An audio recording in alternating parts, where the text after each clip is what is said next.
त्याच्यामध्ये मास्क आहेत. सुताराला बोलवलंय. कुठे कुठे खिळे मारायचे ते सांग. झेंडे खिळे तुझ्या घरी मार आणि तुझ्या घरी लावून टाक. का? Plan cancel. प्लॅन कॅन्सल का? काल तुझ्याशी फोनवरती बोलत असताना ईशा समोर आली. तरीच म्हटलं तू अचानक फोन कसं काय कट केलास? तिच्याविषयीच बोलत असताना तिच्या समोर कसं बोलायचं म्हणून फोन कट केला. हा तर मी काय सांगत होतो, तिला रंगांची भीती वाटते तरी सुद्धा ती माझ्या बरोबर होळी खेळली. का माहितीये?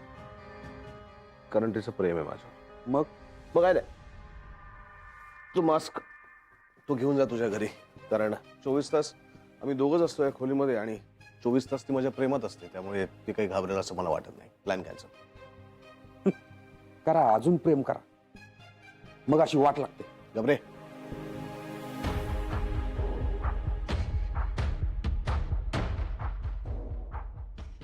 त्या राजेशचा काय झाला? त्याला वाटेत गाठला, चांगला दम दिलाय, त्याची काय काळजी करू नको, तो बघेल सगळं. तो तोंड उघडणार नाही ना? नाही. ईशा त्या राजेशच्या घरी जाईल असं मला अजिबात वाटलं नव्हतं. तिच्याबरोबर तो जयदीप येडपट, दोघं बरे भेटलेत एकमेकांना. ते बघ, तू राजेशची काळजी करू नको, तो मुंबई सोडून चाललाय.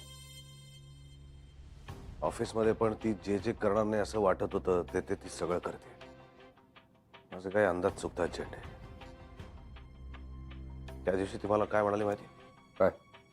मला म्हणाली, तुम्हाला वाटते इतकी ढ नाहीये मी. मी तुला काय म्हटलं होतं?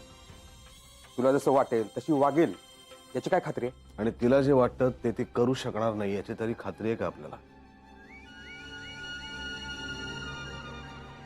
राजेशच्या बाबतीत मला कुठली रिस्क घ्यायची नाही एजंडे. त्याला परत एकदा दमात घेऊन नीट सांग, तोंड उघडायचं नाही कुठे. पण तो पुण्यात जिथे कुठे असेल ती जागा गुप्त राहिली पाहिजे. कळतंय? डोंट वरी. आपण हे सगळं सोडून कशाला जायचं? सांगतो, तू पहिले सामान बांधून घे. आणि सोनूचं काय? त्याची शाळा? हो बाबा. तू गप्प बस रे. हे बघू तिकडे, तू नको विचार करू. अहो, तुम्ही असं एकदम निघायला सांगता, हे काही बरोबर नाहीये. अहो, नव्या जागेत सोनू ऍडजस्ट कसा होणार? मी नाही येत, तुम्हीच जा. मी आणि सोनू इथेच राहतो. येडी का ग तू? हा, तुला कळतंय का आपण इकडे का राहत नाही ते? हे बघा, मला हे नाही चालणार, मला हे आवडतही नाहीये आणि सोनूलाही नाही चालणार. हे बाकीचं काही सांगू नको. इकडून आपल्याला जायला पाहिजे म्हणजे पाहिजे. चल उठ, लवकर आवरून घे. इतकी वर्ष कंपनीत काम करताय ना, मग सांगा ना त्यांना नका पाठव म्हणून. अगं, आपल्या भल्यासाठीच पाठवतायत. इथल्यापेक्षा तिथं जास्त चांगलं असणार आहे म्हणे. मला नाही काय कळतंय. तुम्ही का भांडताय? अभ्यास कर रे.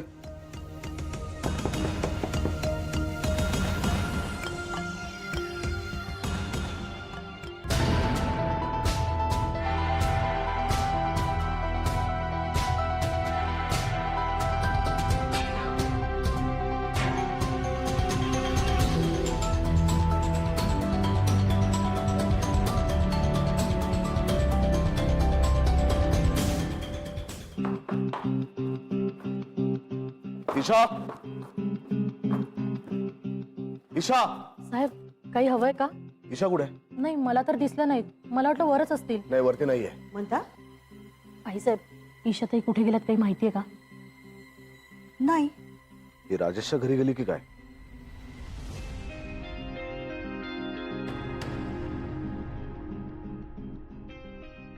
विक्रांत, अहो किती काळजी कराल. असेल ती इथेच कुठेतरी बाहेर गेली असेल, अंगणात असेल. काळजी वाटते आई तिची, बस, बाकी काही नाही. कळतंय मला. त्यावरून आठवलं, राजनंदिनी तुम्हाला दिसती नाही की असेच काळजी करायचात तुम्ही, आणि ती हमखास बागेत असायची. होळीच्या दिवशी मला तिची इतकी आठवण आली ना.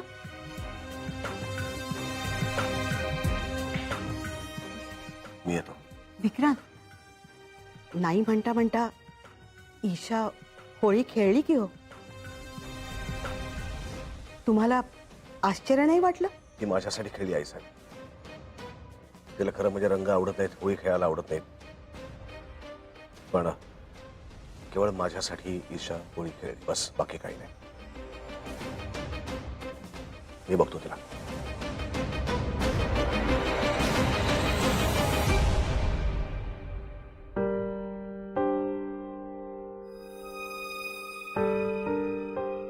चहा घेणार का तुम्ही? नाही नको, मी फक्त तुमच्याशी बोलायला आली. हे बघा मॅडम, हात जोडतो मी. तुम्हाला सांगण्यासारखं काहीच नाही माझ्याकडे. उगाच तुमचा वेळ फुकट जाईल. या तुम्ही. राजेश दादा,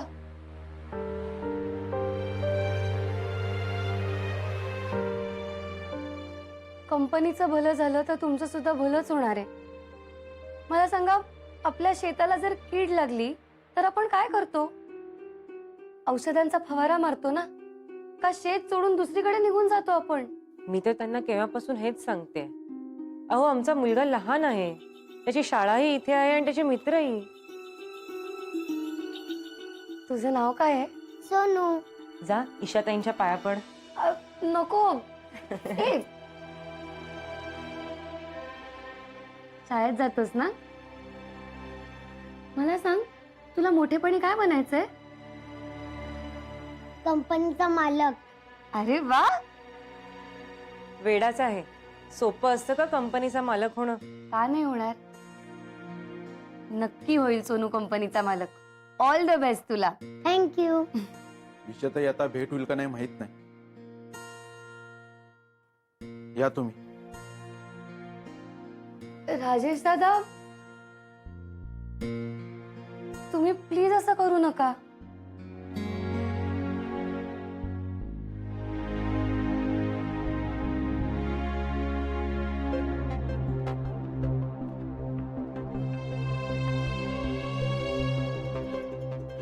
सोनू, तुला एक प्रश्न विचारू? हो. समज मी तुला लाल लाल टोमॅटोंनी भरलेली एक टोपली दिली आणि तुला सांगितलं की त्या टोपलीची राखण करायची, आणि आई सांगेल तेव्हा त्यातला एक टोमॅटो आईला द्यायचा आहे. जर त्या टोपलीतल्या एका टोमॅटोला कीड लागते असं तुला कळलं तर तू काय करशील? किती सोपं आहे. पहिले आईला कळवीन.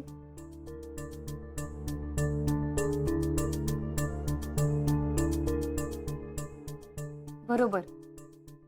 मला सांग, तुझ्या आईने जर तुला सांगितलं की काय करायचं ते तुझं तू ठरव, तर काय करशील? तर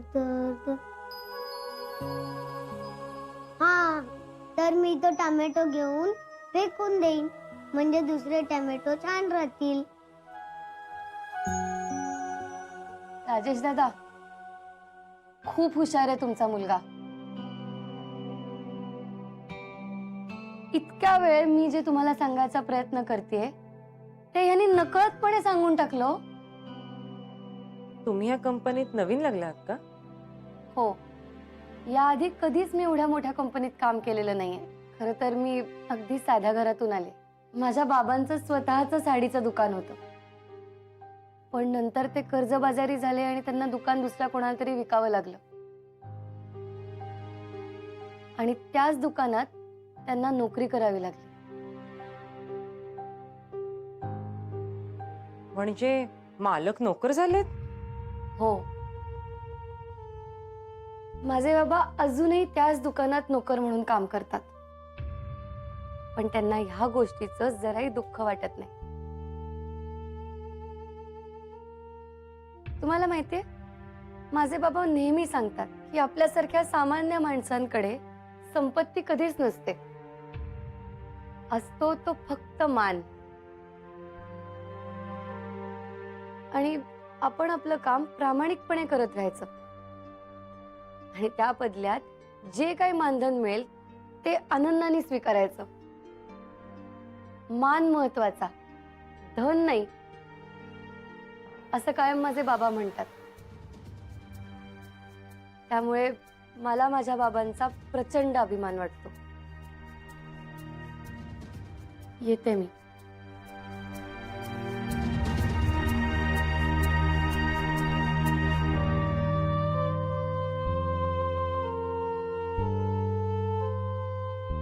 सोनू, हे घे. अरे नाही ओरडणार आहे तुला. आणि ह्या पैशातून पुस्तकं घे, तुला मालक बनायचंय ना, त्यासाठी तुला खूप अभ्यास करावा लागेल. खूप अभ्यास कर आणि मोठा हो. याच्या शिक्षणासाठी काही मदत लागली तरी मला हक्काने सांगा.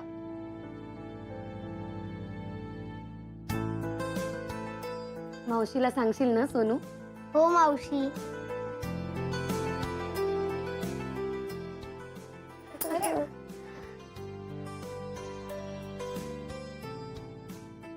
तुलाही तुझ्या बाबांचा अभिमान वाटू दे. आणि जसा मी माझ्या बाबांचा आदर्श घेते तसा तुलाही तुझ्या बाबांचा आदर्श घेता येऊ दे.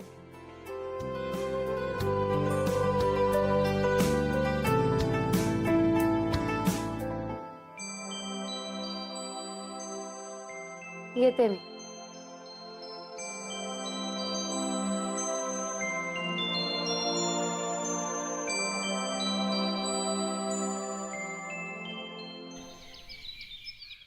हा पण सिलेक्ट कर. पाहिलंय मी अरे. आई साहेब, मी आपल्या होळीच्या फोटोजचा मिळून एक व्हिडिओ बनवलाय, हे बघा. अरे वा, बघू. खमॉन जयदीप, आता बास कर ना. त्या फोटोज आणि व्हिडिओ मधून बाहेर ये आता. झाली ना Holi? Sonia, it was so much fun and my friend वहिनी वॉज इन फुल फॉर्म.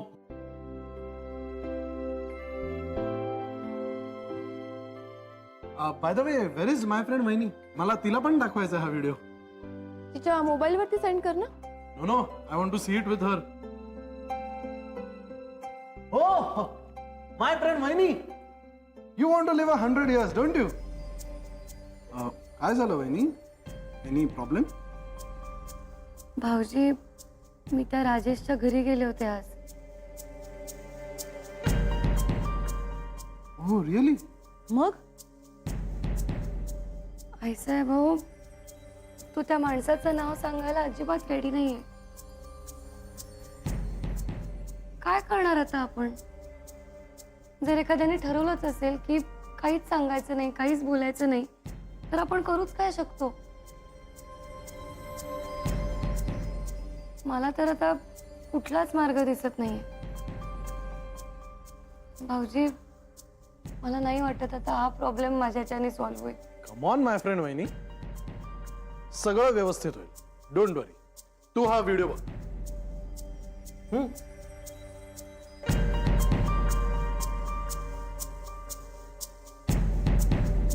अहो, हात जोडते तुम्हाला.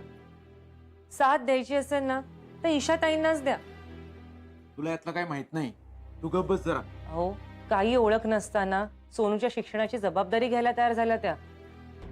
आणि सोनू पण आता त्यांना मावशी बोलतो.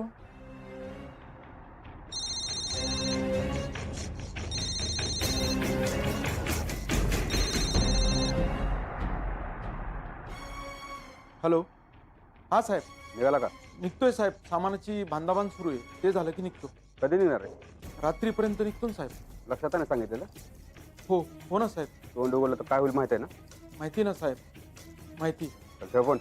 हो हो साहेब.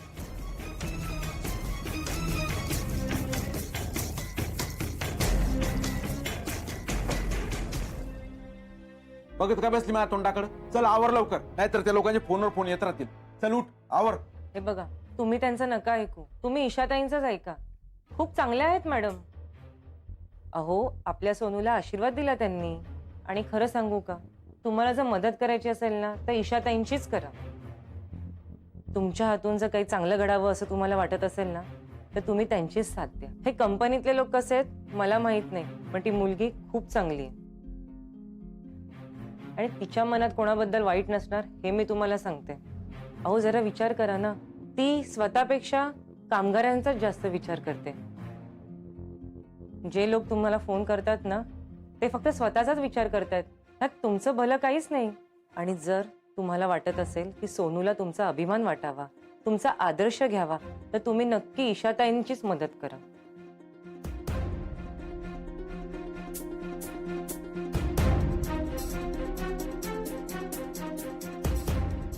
तुम्हाला वाटत असेल की सोनूला तुमचा अभिमान वाटावा, तुमचा आदर्श घ्यावा, तर तुम्ही नक्की ईशाताईंचीच मदत करा.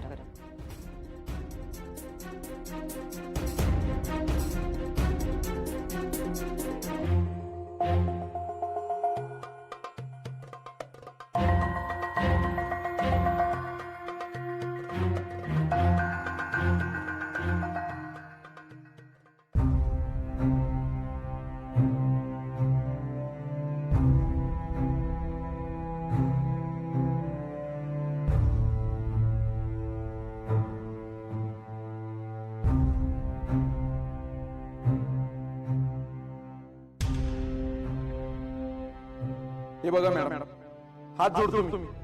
तुम्हाला सांगण्यासारखं काहीच नाही माझ्याकडे. उगाच तुमचा वेळ फुकट जाईल. या तुम्ही.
मेसेज.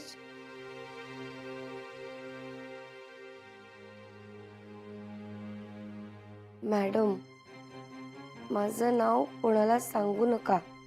तसं केलं तर ज्या माझ्या बायकोला तुम्ही बहीण मानलत ती विधवा होईल.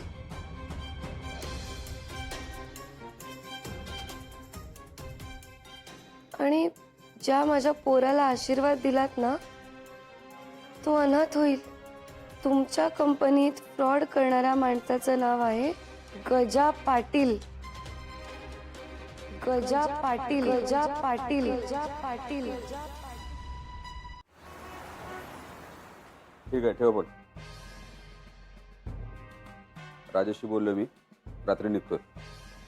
रात्री का? आत्ता का नाही? अरे बायको आहे, पोरगा आहे, त्याला सगळं घर आवरायला वेळ लागेल ना. तू आता अजिबात काळजी करू नकोस. आणि ना हा विषय डोक्यातून काढून टाक. हे प्रकरण इथपर्यंत जाईल असं वाटलंच नव्हतं मला. हे माझ्या हातातून सटकलं त्या ईशामुळे. एवढं नाक खुपसेल ना त्याच्यात असं वाटलंच नव्हतं मला. मग काय तर, हल्ली ना ती सगळ्यात नाखुपसायला लागली.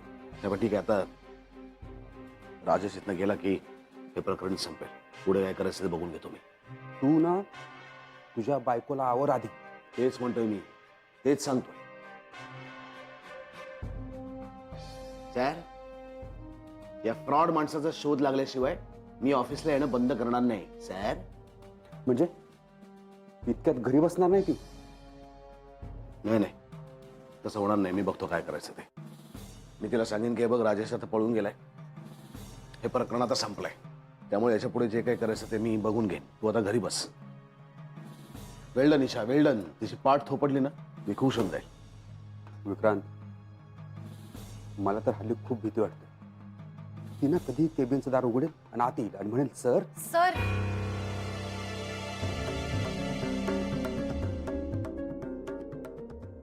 सर आत येऊ? हा, ये ईशा ये.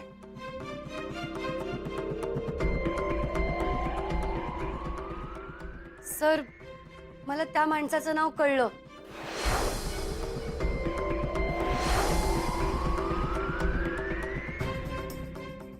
काय? कोण?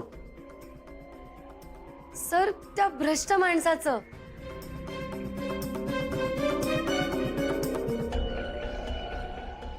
कसं शक्य आहे? नाही म्हणजे कसं काय? झेंडे सर, झालं ते शक्य. त्या माणसाचं नाव गजा पाटील आहे.